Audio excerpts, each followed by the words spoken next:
compartir con vosotros dos noticias antes de compartir la palabra al comienzo.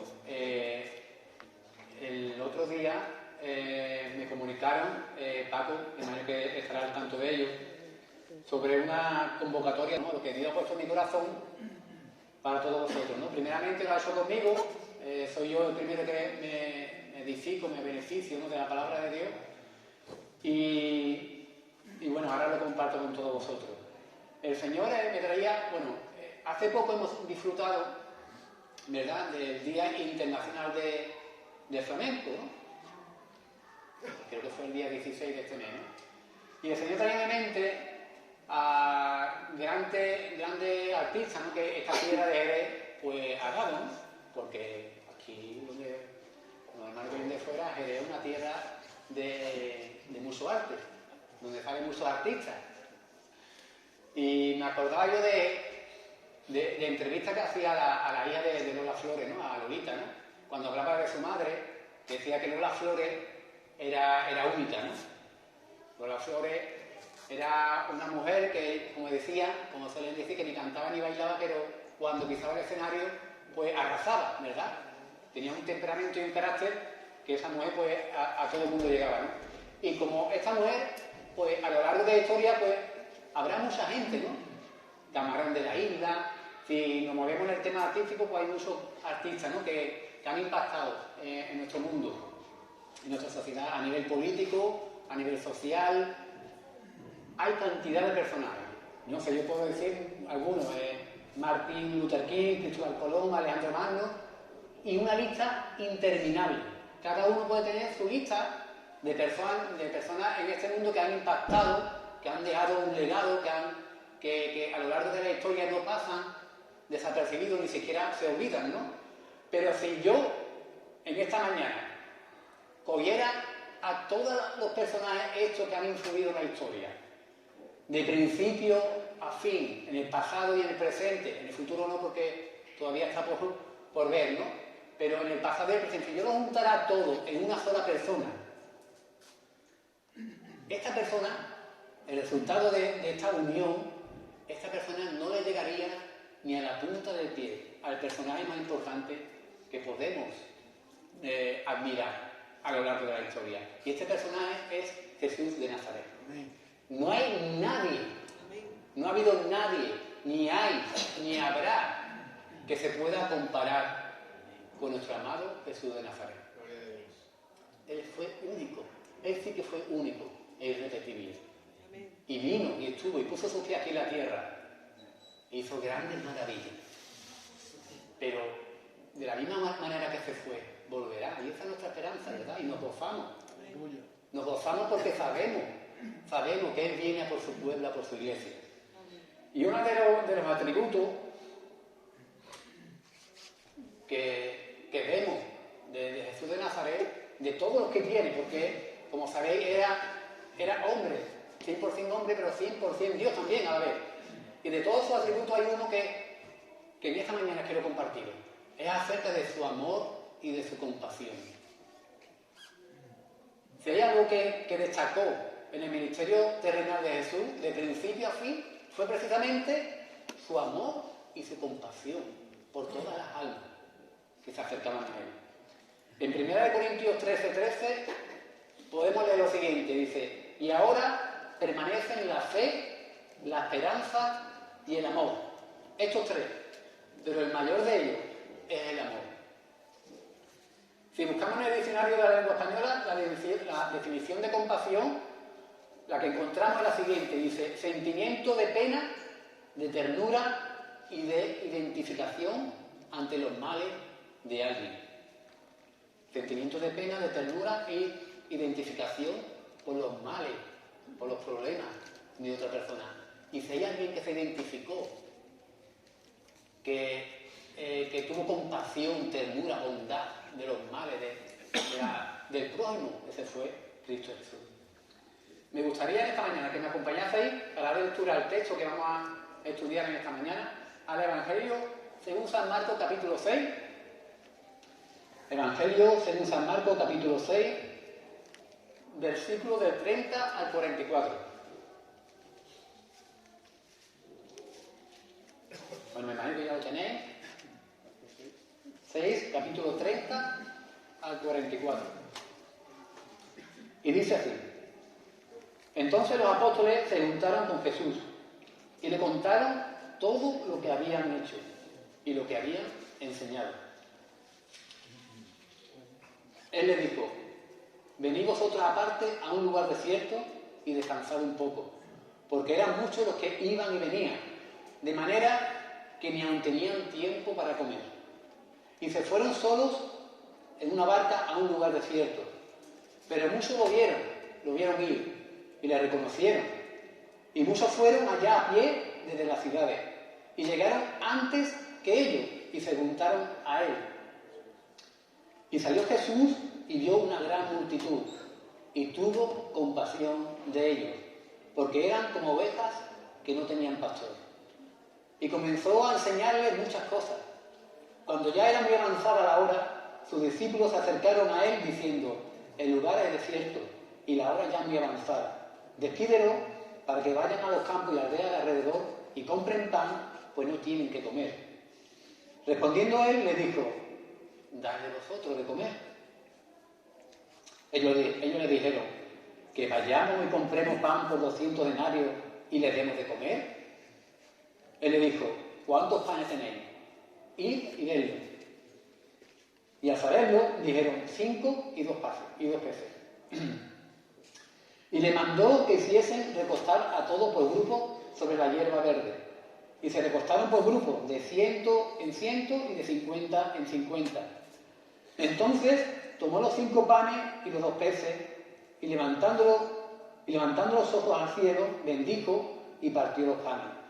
Y dio a sus discípulos para que lo pusiesen delante, y repartió los 2 peces entre todos. Y comieron todos, y se saciaron. Y recogieron de los pedazos 12 cestas llenas, y de lo que sobró de los peces, y lo que comieron eran 5.000 hombres. Aquí podemos ver esta historia, hermanos. Una historia increíble, ¿no? Donde el Señor, aparte de que tuvo compasión de la multitud que se agolpó en ese momento, en esa situación, no solamente tuvo esa compasión, ese amor, conociendo y sabiendo la situación de esa persona, ¿no? Que estaban, ya la hora era avanzada y no tenían nada que comer, sino que hizo un despliegue increíble de su poder, ¿no? Y es lo que vamos a estudiar esta mañana.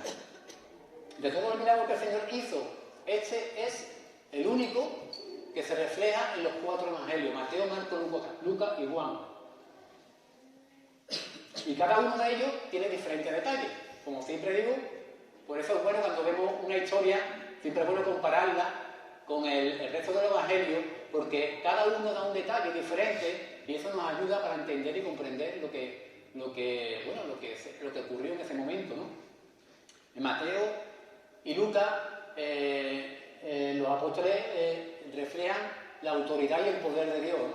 En Juan, el enfoque que le da es más teológico, y en Marcos, que es el texto que acabamos de leer, dice, y Marcos se fija en unos detalles que no aparecen en los demás evangelios, ¿no? Entonces, el texto que hemos leído es justo cuando los discípulos regresan si vemos en el capítulo, en el mismo capítulo 6, en el versículo 7, del 7 al 13, vemos como el Señor Jesús, justo antes, los comisiona. Dice: después llamó a los 12 y comenzó a enviarlos de 2 en 2 y les dio autoridad sobre los espíritus inmundos. Y les mandó que no llevasen nada para el camino, sino solamente bordón y alforja. Lo mandó a que predicasen el reino de los cielos, ¿no? Y el texto que hemos leído es justamente cuando regresan de esa mini gira, ¿no?, ministerial, ¿no?, que llevaron a cabo los discípulos del Señor. Durante esa gira tuvieron la oportunidad de sanar enfermos, predicar el reino de Dios, echar fuera demonios. No explica exactamente cuántos días estuvieron fuera, pero me imagino que tuvieron que ser unos cuantos, porque las ciudades y las aldeas que rodeaban ese lugar eran bastantes, ¿no? Y los discípulos, cuando fueron a a llevar a cabo esa tarea, sin lugar a dudas, recibieron en carne propia, hermano, el efecto de la incredulidad de cada persona que se acercaba a ellos. Mucha gente, muchos pueblos, cada uno con un problema, cada uno con una dificultad, cada uno con una situación, y todos tuvieron ellos que atenderlo, ¿no? El punto que yo quiero sacar aquí es que la tarea que hicieron precisamente los discípulos, cuando el Señor los comisionó, sin lugar a duda, cuando regresaron, hermanos, tienen que estar cansados, tienen que estar agotados. Aquellos que piensan que el trabajo misionero es un trabajo que no cansa, está equivocado. Ya sea donde tú vayas, ya sea que tú estés llevando tu ministerio aquí, en la ciudad de Jerez, o ya sea que el Señor te lleve a un lugar lejano, es un ministerio que cansa.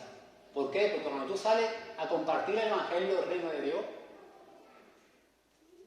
la persona y la actitud de cada persona con la que tú tienes que tratar, con la que tú tienes que lidiar, con la que tú tienes que presentar el Evangelio, pues cada persona trae una mochila de dificultades, sin lugar a dudas, con las que tú tienes que estar regando, y eso agota. Y ya no solamente el hecho de que tú tengas que compartirle, excusarle, física y mentalmente agota. Ya, si a eso le añades el tema del viaje, desplazarte, tener que hospedarte, tener que estar en un sitio o en la casa donde te inviten, son situaciones que realmente cansan. En el pasaje paralelo podemos saber que el lugar donde ellos estaban era Betsaida, ¿no? Y en el versículo 31 que hemos leído, Jesús era consciente, ¿no?, de la situación de sus discípulos. Y por eso en el versículo 31 podemos leer que Jesús mismo le dice: venid vosotros aparte a un lugar desierto y descansad un poco. Porque aquí da un detalle Marco, dice, porque eran muchos los que iban y venían, de manera que ni aún siquiera tenían tiempo para comer. O sea, los discípulos ni siquiera tenían tiempo para comer. Fijaros la situación como era. Pero justo cuando el Señor le dice: vamos a retirarnos a un lugar desierto para descansar, porque la idea es de Jesús, ¿verdad?, que tiene la iniciativa, la historia da un giro inesperado para los discípulos. Obviamente, para el Señor no, pero para los discípulos que venían de un viaje misionero, cansados, agotados, que lo que realmente necesitaban era relajarse y descansar su cuerpo y su mente, cuando menos se lo espera, ocurre que una gran multitud empieza a rodearlo y empiezan a llegar al lugar donde ellos se habían retirado para descansar. En el versículo 33 lo dice, pero muchos lo vieron y le reconocieron, y muchos fueron allá a pie desde las ciudades y llegaron antes incluso que ellos, y se juntaron a él.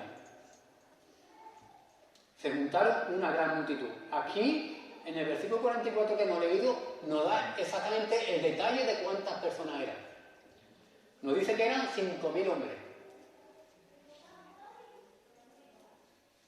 5.000 hombres. Pero si a eso le añadimos lo que Mateo nos dice también en el texto paralelo, nos da un detalle que no lo vemos aquí en Marcos, pero nos dice que los 5.000 hombres eran sin contar los niños y las mujeres. Entonces, si tú te pones a pensar y a coger la calculadora, dices, bueno, aquí se están montando 5.000 hombres. Vamos a poner que por cada hombre había una mujer. O sea, ya más o menos nos estamos montando en 5.000, en 10.000 personas.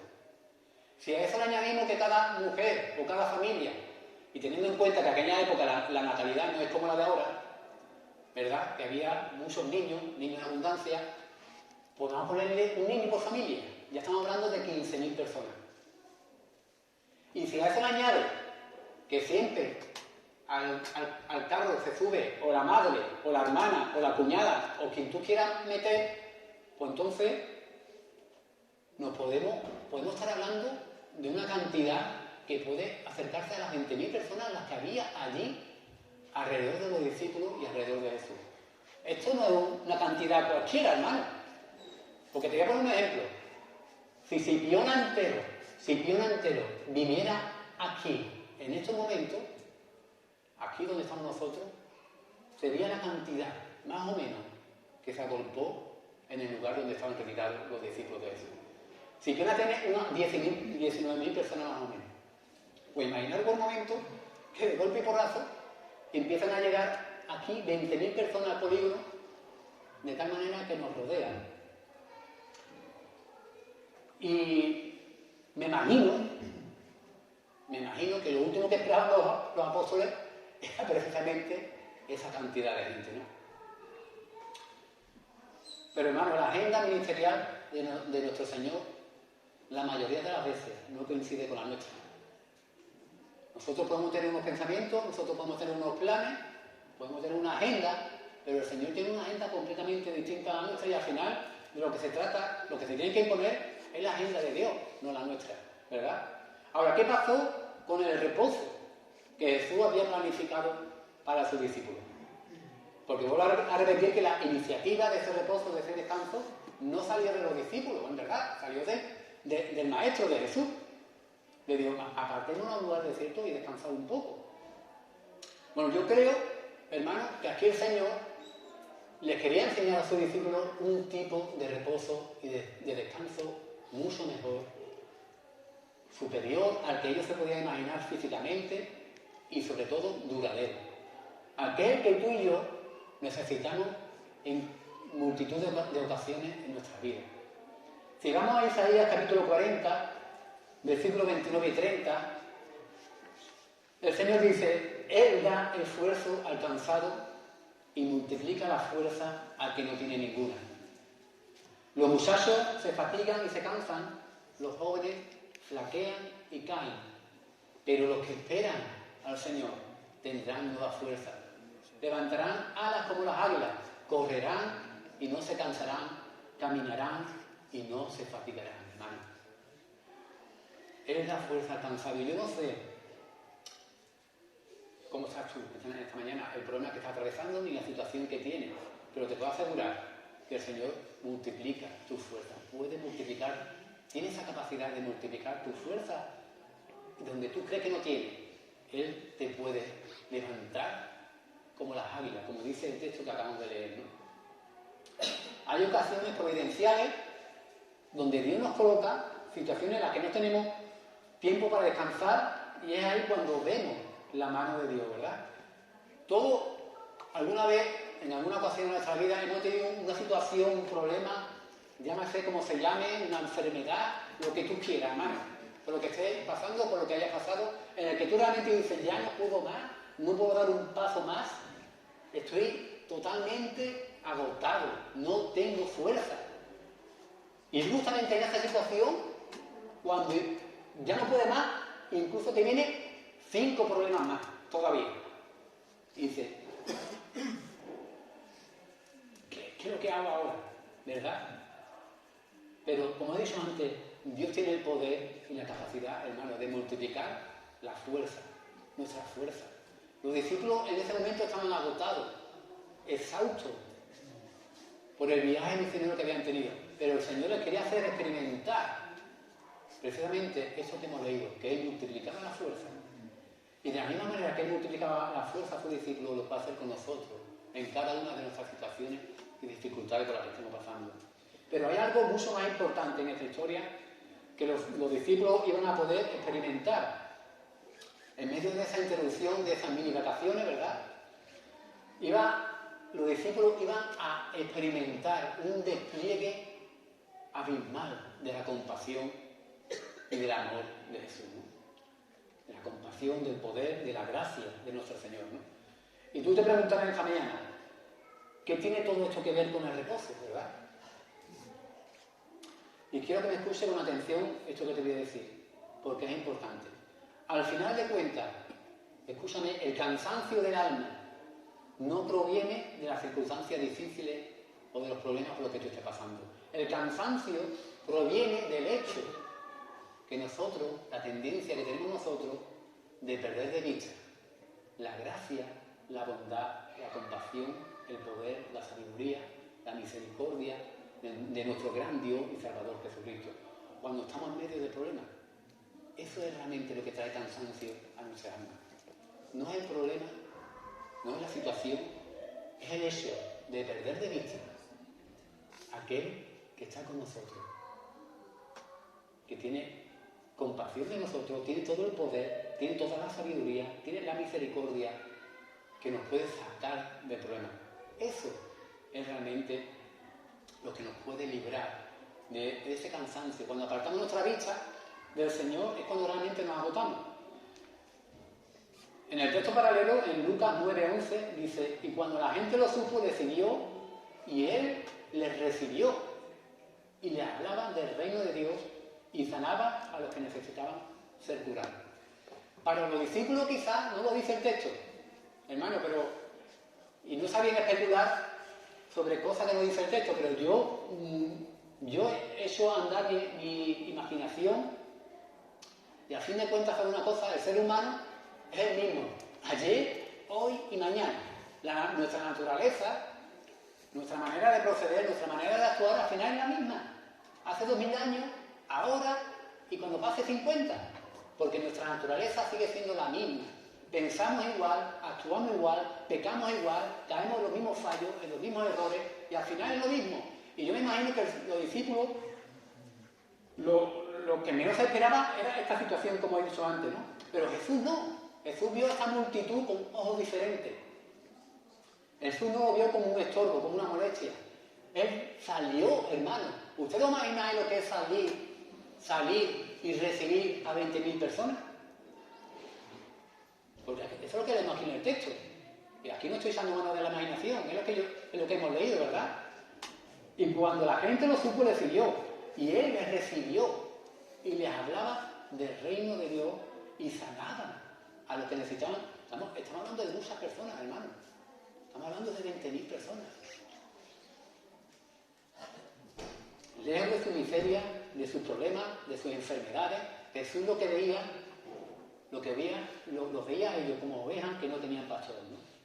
Jesús vio sus almas cansadas, sus conciencias culpables, porque el Señor Jesús no es un Señor frío ni distante, ni es un Señor que pasa de largo ante nuestros problemas.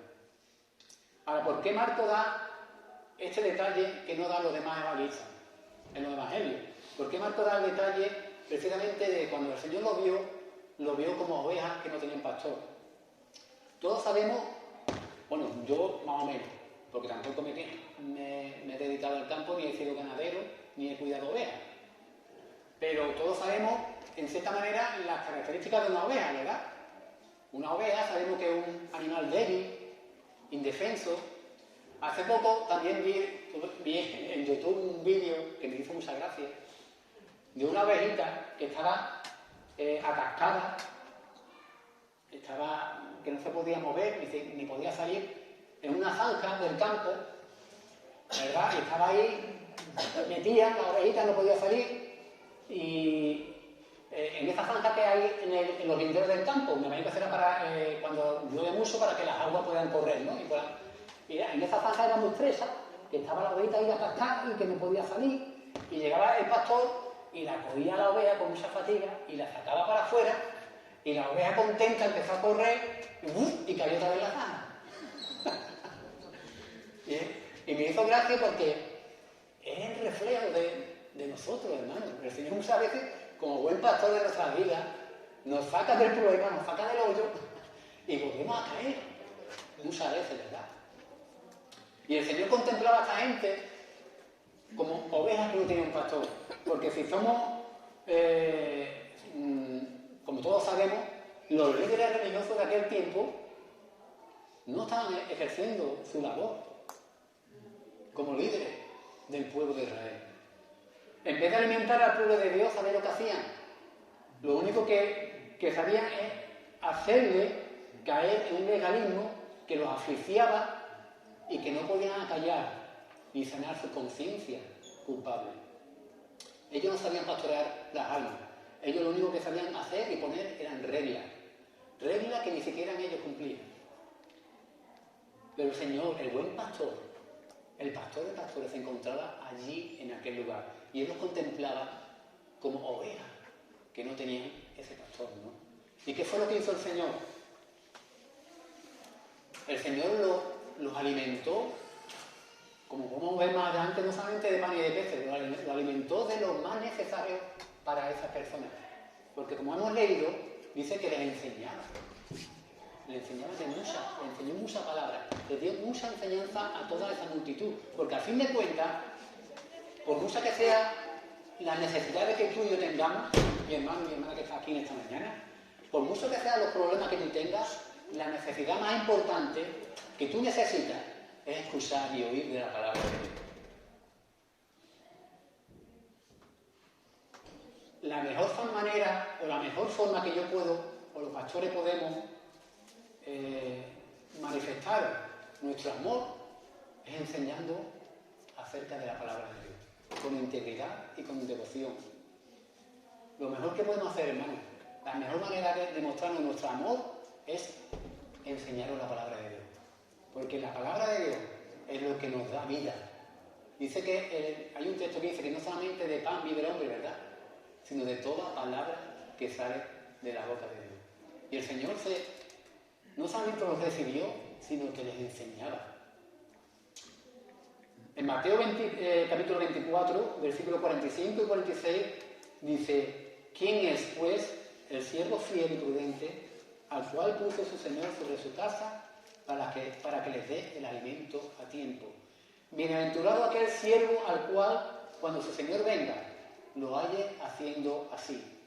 Así que nuestra tarea principal, aparte de discipular, de enseñar, de corregir, de cuidar, la más importante, hermano, es que os enseñemos la palabra de Dios. Cristo derramó su compasión a toda esta gente precisamente de esta manera, enseñándole la palabra. Y por lo que podemos ver, fijaros el tiempo que le llevó, que le ocupó al Señor, y obviamente la atención que tenía estas personas que estaban allí presentes, que no tenían prisa. Bueno, entre otras cosas no tenían reloj, pero no tenían prisa. Al punto que ya el día estaba ya oscureciendo, ¿verdad?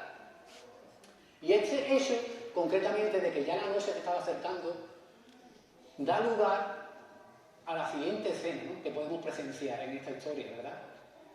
Y la siguiente escena que presenciamos es el milagro que Dios lleva a cabo, que Jesús de Nazaret lleva a cabo ante esta multitud. Lo podemos ver en el versículo 35, dice: cuando ya era muy avanzada la hora, sus discípulos se acercaron a él diciendo: el lugar es desierto y la hora ya muy avanzada.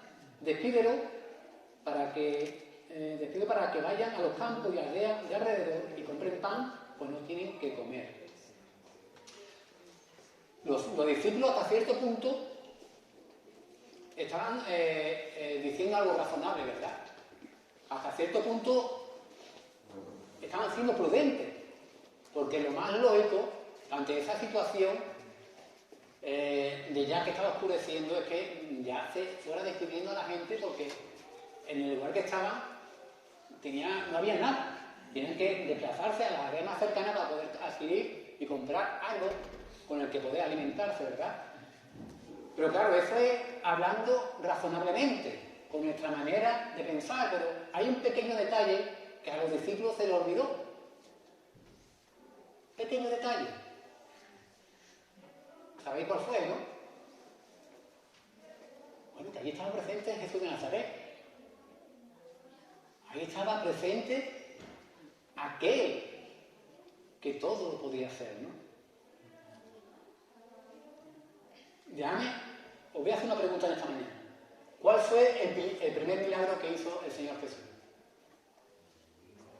El agua en vino, ¿no? El agua de Caná, ¿verdad? Convirtió el agua en vino.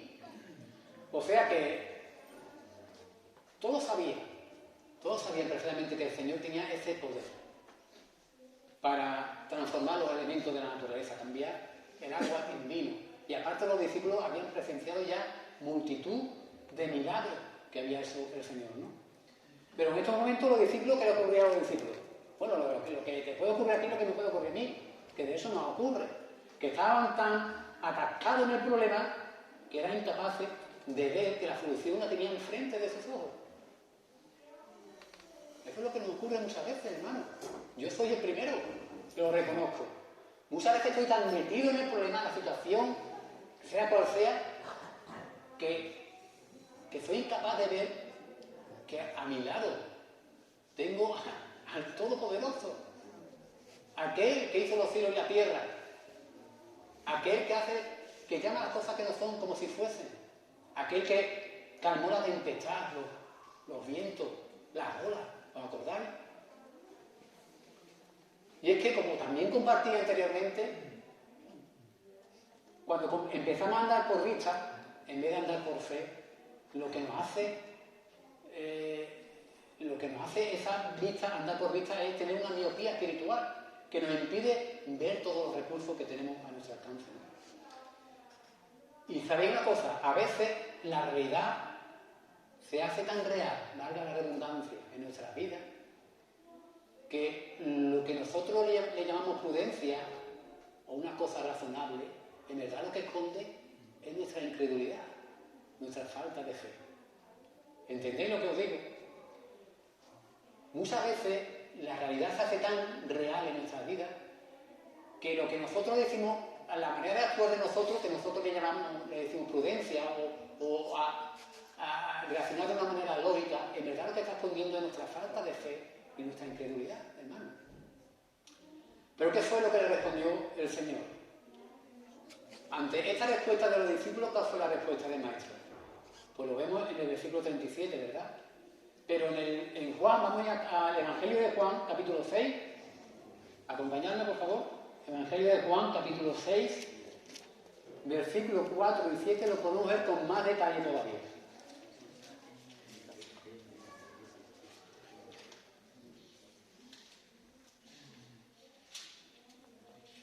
Evangelio de Juan, capítulo 6, versículos 4 y 7.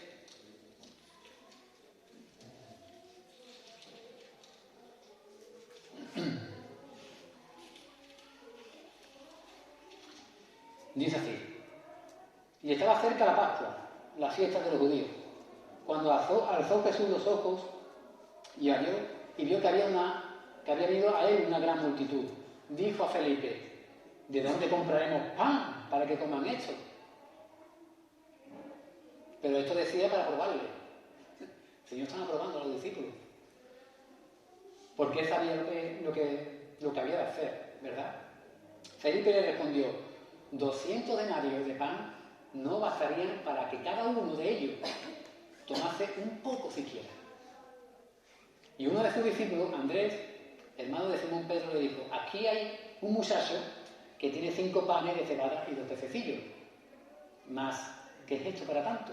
O sea, de toda la multitud que había allí, por lo menos hubo una madre que había sido prudente y le daba a su hijo 5 panes y 2 pececillos. Pero obviamente, esos panes y esos pececillos, los discípulos dicen: ¿qué hacemos con estos 5 panes y 2 peces, verdad? Los discípulos no podían creer lo que el Señor estaba pidiendo. Como he dicho antes, estaban tan cansados por un lado, agotados y tan exhaustos y viendo la situación, el problema, y lo que el Señor estaba pidiendo: dadle vosotros de comer, ¿verdad? Que lo que hemos leído, uno de ellos dice: Señor, 200 denarios, ni siquiera 200 denarios alcanza para que ni siquiera alcance un bocado para cada uno de ellos. ¿Y sabéis lo que representaba en aquel entonces un denario? Un denario equivalía al trabajo de un jornalero de todo el día. O sea que aquí estamos hablando del trabajo prácticamente de 8 meses. 8 meses de trabajo para que cada uno por lo menos tuviese un bocado de pan. Y como he dicho antes, no me gusta especular, me gusta hablar de lo que nos pone la palabra de Dios, pero los discípulos estaban con la boca abierta. Estaban echando mano de su racionamiento y no estaban cayendo en la cuenta de que con él estaba el Señor de señores, ¿verdad? En base a la razón, la respuesta de los discípulos fue la más. Yo me imagino que si hubiese estado allí, hubiese respondido de la misma manera. Porque a fin de cuentas, como he dicho antes, nadie es mejor que nadie, ni nadie es más espiritual que nadie, y todos somos iguales, todos somos débiles, todos caemos y pecamos, hermano, que nadie te puede decir lo contrario, ¿verdad? Y si nosotros hubiésemos estado ahí, hubiésemos respondido exactamente igual que los discípulos. Lo que el Señor estaba pidiendo era absolutamente algo irracional. Pero para Jesús, cualquier situación en la que tú te encuentres, y sea cual sea tu problema, para Él siempre será un buen comienzo. ¿Cuál es tu situación? ¿Cuál es tu problema? ¿Solamente tienes 5 panes y 2 peces? No pasa nada. No pasa nada. El Señor nos multiplica. El Señor hace que de la nada brote no solamente agua. ¿Os acordáis de la peña de Oreb? ¿Cómo brotó el agua? Y aquí de 5 panes y 2 pececillos, el Señor nos multiplicó de tal manera que todos se saciaron, hermanos. En el versículo 39 y 40, pese a que los discípulos estaban con la boca abierta, ya empiezan a actuar los discípulos de una manera coherente, espiritualmente hablando. En el versículo 39 y 40, ¿qué es lo que dice?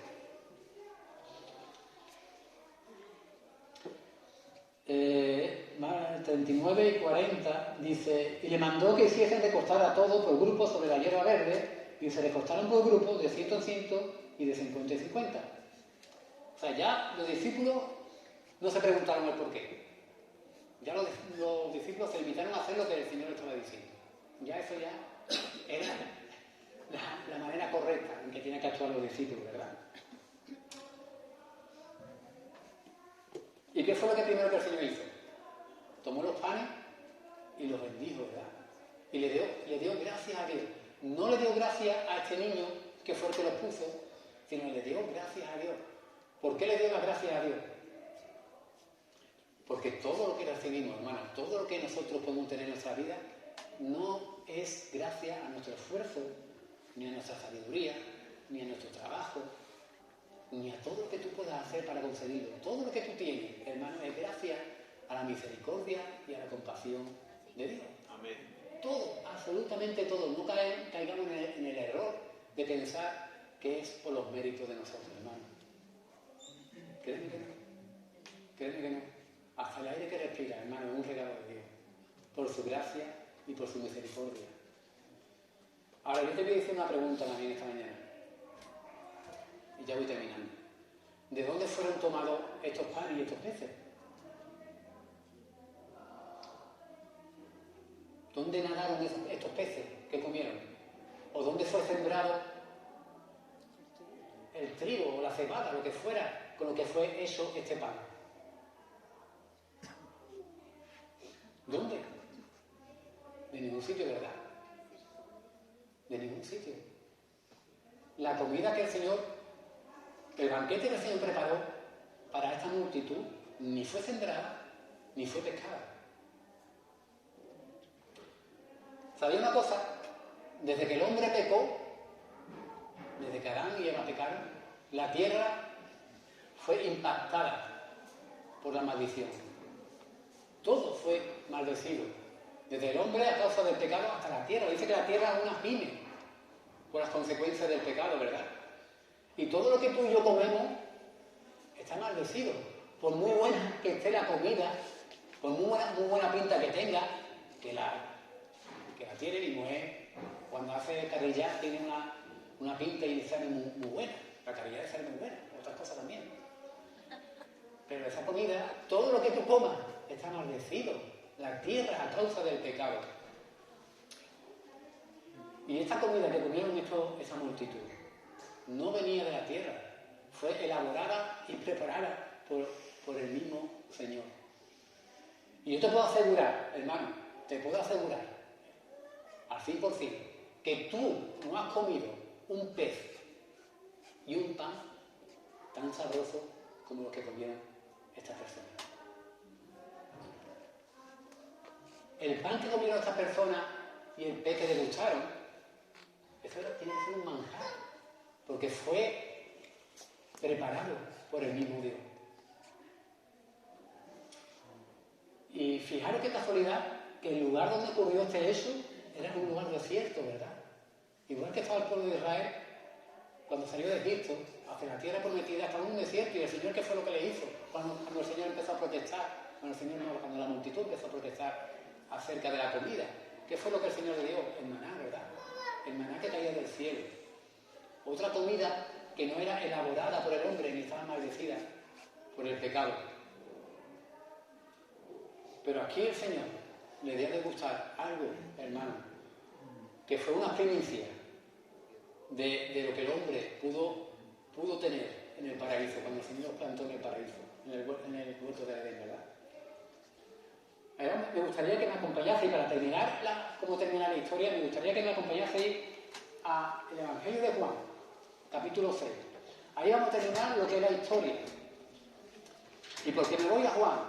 Porque me gusta cómo lo enfoca aquí esta historia. Evangelio de Juan, capítulo 6. Vamos a leerlo. Me estoy quedando afónico, pero no pasa nada. Evangelio de Juan, capítulo 6, versículo 22.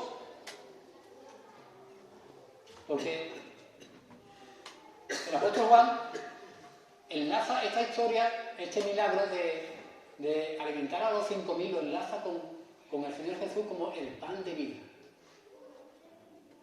Está justo a continuación de este milagro, ¿no? Y dice así: el día siguiente, la gente que estaba al otro lado del mar vio que no había habido allí más que una sola barca, y que Jesús no había entrado en ella con sus discípulos, sino que estos se habían ido solos. Pero otras barcas habían arribado de Tiberias, junto al lugar donde habían comido el pan después de haber dado gracias al Señor. Aquí está hablando del milagro, ¿verdad? Cuando vio pues la gente que Jesús no estaba allí, ni sus discípulos, entraron en la barca y fueron a Capernaum, buscando a Jesús. La gente buscando a Jesús. Y hallándole al otro lado del mar, le dijeron: Rabí, ¿cuándo llegaste acá? Fijaros, hermano, esto es increíble, de verdad. Respondiendo Jesús les dijo: de cierto os digo que me buscáis, no porque habéis visto las señales, sino porque comisteis el pan y os saciasteis. Trabajad no por la comida que perece, sino por la comida que a vida eterna permanece, la cual el Hijo del Hombre os dará. Porque a este señaló Dios el Padre. Entonces le dijeron: ¿qué debemos hacer para poner en práctica las obras de Dios? Respondiendo Jesús les dijo: esta es la obra de Dios, que creáis en el que Él ha enviado. Le dijeron entonces: ¿qué señal pues haces tú para que veamos? Fijaros, hermano, y te creamos. ¿Qué obra hace? Nuestros padres comieron el maná en el desierto, como está escrito: pan del cielo les dio a comer. Y Jesús les dijo, hermano, qué respuesta más increíble: de cierto digo, no os dio Moisés el pan del cielo, mas mi Padre os da el verdadero pan.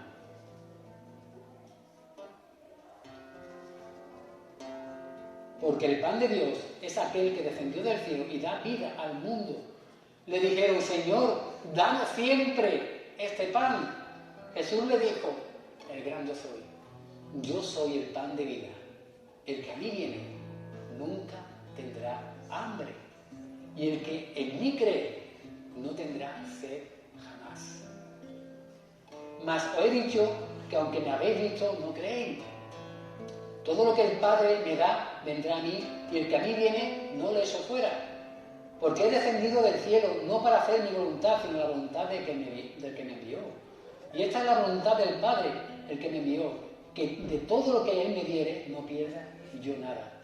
Y esta es la voluntad del que me ha enviado, que todo aquel que ve al Hijo y cree en Él tenga vida eterna, y yo le resucitaré en el día postrero. En el versículo 48, si damos un saltito, dice: yo soy el pan de vida. Vuestros padres comieron el maná en el desierto y murieron. Este es el pan que desciende del cielo, para que el que de él come no muera. Yo soy el pan vivo que descendió del cielo. Si alguno comiere de este pan, vivirá para siempre. Y el pan que yo daré es mi carne, la cual yo daré por la vida del mundo. Hermano, lo que la historia que estaba siendo partícipe los discípulos era una representación gráfica del mismo Evangelio. Era una representación gráfica de la manifestación del pan de vida. Como hemos leído en el Evangelio de Juan, Jesús se estaba presentando como el pan de vida. Porque a fin de cuentas esta gente comieron el pan, comieron los peces, pero volvieron a tener hambre. Y no solamente volvieron a tener hambre, sino que murieron. Y los que estaban en el desierto, los que salieron de la esclavitud de Egipto hacia la tierra prometida, comieron el maná, pero tenían que comerlo un día, tenían que comerlo otro, y finalmente murieron. Pero aquí el Señor está hablando de un pan de vida, que realmente sacia nuestra alma, que no puede saciar nada ni nadie de este mundo, que solamente puede saciarlo Él. Y es que en esto mismo, en este gran yo soy el Señor, hay varias lecciones, hermano. Y con esto termino. Vuelvo a repetir, el verdadero descanso del alma no es una vida libre de necesidades y de problemas. El verdadero descanso no es que estemos libres, exentos de problemas. El verdadero descanso es que nuestra alma esté en una visión correcta de la compasión, de la misericordia, amor, bondad, poder, muerte y resurrección de Cristo Jesús.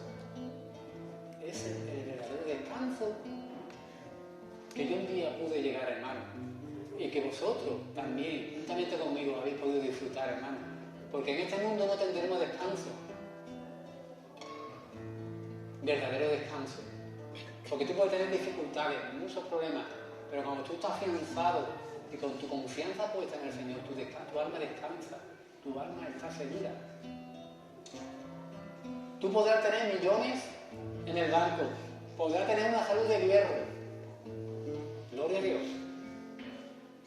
Pero si tú no ves a Jesús de esta manera, como un Dios compasivo, misericordioso, tampoco tendrás verdadero descanso. No son ni las circunstancias ni los problemas los que traen cansancio a nuestras vidas. Es perder de vista al Maestro, andar con nuestros ojos naturales y no con nuestros ojos espirituales. Y ya por último, hermano, la fórmula, la ecuación es la siguiente. Si tú unes el poder de Dios con su compasión, si tú unes el poder de Dios con su compasión, esto es precisamente lo que todos necesitamos en nuestra vida. Yo no sé si en esta mañana hay alguien que todavía no ha entregado su vida a Cristo. Me gustaría que realmente te plantease, a raíz de la palabra de Dios que hemos estudiado, cuál es tu verdadera necesidad en esta mañana. Porque tú podrás tener muchos problemas, muchas necesidades, pero siempre tu alma se sentirá cansada. Siempre tendrás algo en ti que tú dirás que no sacie, que no traiga tranquilidad, una paz verdadera a tu vida.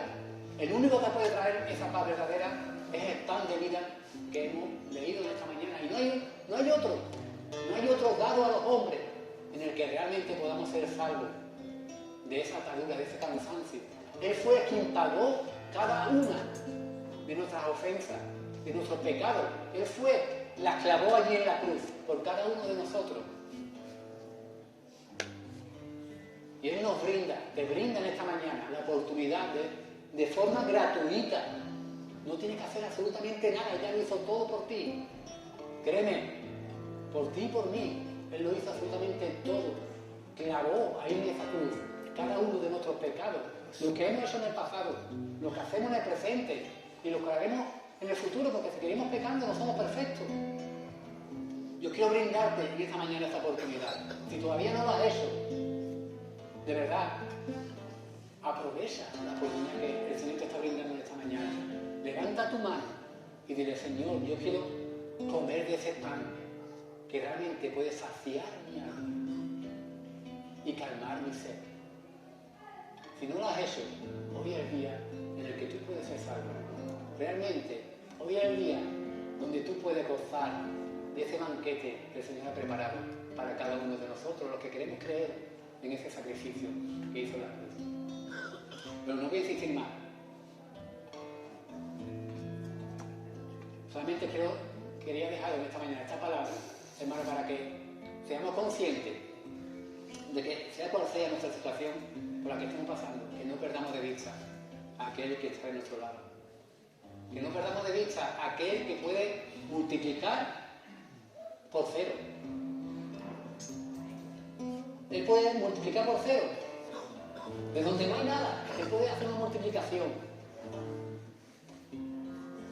Y cuando tengamos y nos hallemos en diferentes pruebas o en diferentes dificultades, hermano, piensa, no pierdas de vista que el Señor sabe perfectamente y se compadece y tiene compasión y misericordia y se identifica con cada uno de nosotros, porque Él fue hombre también.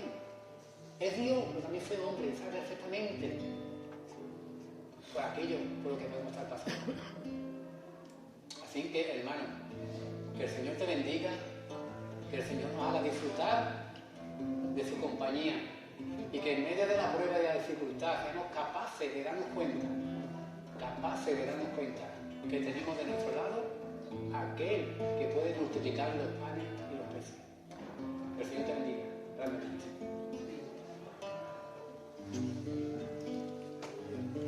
Le doy paso a nuestra hermana, no sé quién es la que se encarga de